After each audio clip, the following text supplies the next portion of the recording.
সঁচা প্ৰেমৰ এক অনন্য নিদৰ্শন সজ্জাৰ এক ব্যতিক্ৰমী প্ৰেম কাহিনীয়ে মন চুই যাব আপোনাৰ বিশেষভাৱে সক্ষম গকুল নাথ নামৰ যুৱকজনৰ জীৱন সংগী হ'বলৈ আহিল গোলাঘাটৰ মেৰাপানীৰ ভাগ্যদেৱী বৰা নামৰ যুৱতীগৰাকী মোবাইলৰ জৰিয়তে প্ৰেমৰ বান্ধোনেৰে বান্ধ খাইছিল গকুল আৰু ভাগ্যদেৱী গকুলৰ শাৰীৰিক প্ৰতিবন্ধকতাকো হাঁহিমুখে আকোৱালি লৈ দুবছৰ ধৰি সুখেৰে সংসাৰ কৰি আছে দুয়োৱে গকুল ভাগ্যদেৱীৰ এই প্ৰেম কাহিনী নিশ্চিতভাৱে সাম্প্ৰতিক সময়ত হৈ পৰিছে এক ব্যতিক্ৰমী নিদৰ্শন আৰু আমাক স্থানৰ পৰা কিছু পৰিৱেশ দেখুৱাব আমাৰ সাংবাদিক সঞ্জীৱ শইকীয়াই হয় আমি উপস্থিত আছোঁ কাকি শংকৰপুৰত আমি আপোনাক এটা প্ৰেমৰ কাহিনী দেখুৱাবলৈ চেষ্টা কৰিম কিমান ভাল পালে বা কিমান ত্যাগী হ'লে বা কিমান ত্যাগ কৰিব পাৰিলে এগৰাকী যুৱতীয়ে শাৰীৰিকভাৱে সক্ষম এজন যুৱকলৈ বিয়া হ'ব পাৰে আমি আমাৰ কেমেৰা সহজে সমগ্ৰ দৃশ্য দেখাইছে আচলতে এইজন গকুলনাথ এই গকুলনাথলৈ আচলতে এগৰাকী ভাগ্যদেৱী নামৰ গোলাঘাটৰ মেৰাপানী এগৰাকী 21 বছৰীয়া যুৱতী বিয়া হৈছে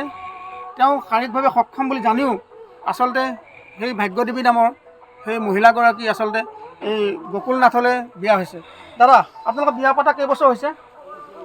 2 বছৰ পাৰ হৈ গ'ল কেনেকৈ আপোনাৰ প্ৰেম হয় মানে মোবাইলতে চাৰ্জ নেকি মোবাইলত চাই আছে নেকি তাৰপিছত মানে